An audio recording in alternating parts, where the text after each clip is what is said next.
আসসালামু আলাইকুম, সবাই কেমন আছেন? আশা করি ভালো আছেন। আলহামদুলিল্লাহ আমরাও ভালো আছি।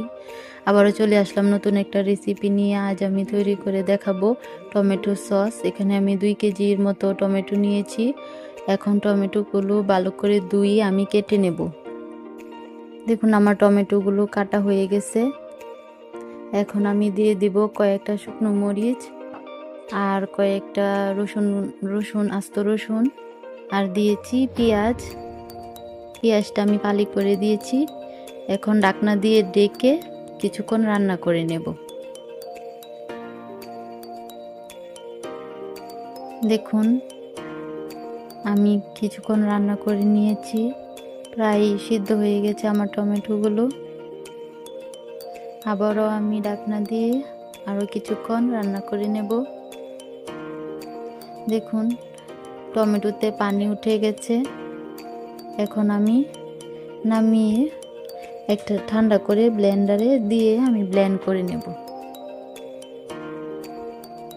দেখুন আমি ব্লেন্ড করে নিয়েছি। এখন একটা ছাঁকনি দিয়ে ছেঁকে খাটটা বের করে নেব। দেখুন আমার ছাঁকা হয়ে গেছে। এখন আমি দিয়ে দেব হোয়াইট ভিনেগার। এখানে প্রায় 3 টেবিল চামচের মতো দিয়েছি। আর দিয়ে দিচ্ছি 3 টেবিল চামচ কর্নফ্লাওয়ার দিয়ে একসাথে ভালো করে আমি মিক্সড করে নেব। এখন এই মিশ্রণটা আমি টমেটো সসের উপরে দিয়ে মিশিয়ে নেব। আর দিয়ে দেব 1 কাপ পরিমাণ চিনি। এখন চিনির সাথে টমেটোর মিশ্রণটা মিশিয়ে নেব। এই পর্যায়ে দিয়ে দিচ্ছি 1 চামচের মতো চিলি ফ্লেক্স আর দিয়ে দিচ্ছি 1 চামচ রসুন আমি কুচি করে নিয়েছি। আর স্বাদ মতো লবণ দিয়ে দিয়েছি। দেখুন আমার সসটা ফুটে উঠেছে। আমার সসটা প্রায় হয়ে গেছে। এখন আমি চেক করে নেব।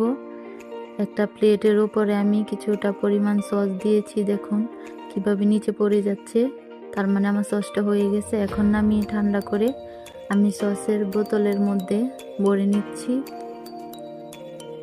আপনারা চাইলে যে কোনো বোতলেই ভরতে পারেন। দেখুন আমি সসের 3টা বোতলে ভরেছি। আর বাকিটা আমি এখানে কাচের একটা বয়াম নিয়েছি,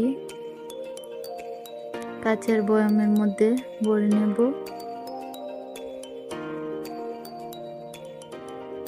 ভিডিও ভালো লাগলে আমার চ্যানেলটা সাবস্ক্রাইব করে দিবেন, লাইক কমেন্ট শেয়ার করে দিবেন। আর যদি ফেসবুক থেকে দেখে থাকেন আমার পেজটা ফলো দিয়ে রাখবেন।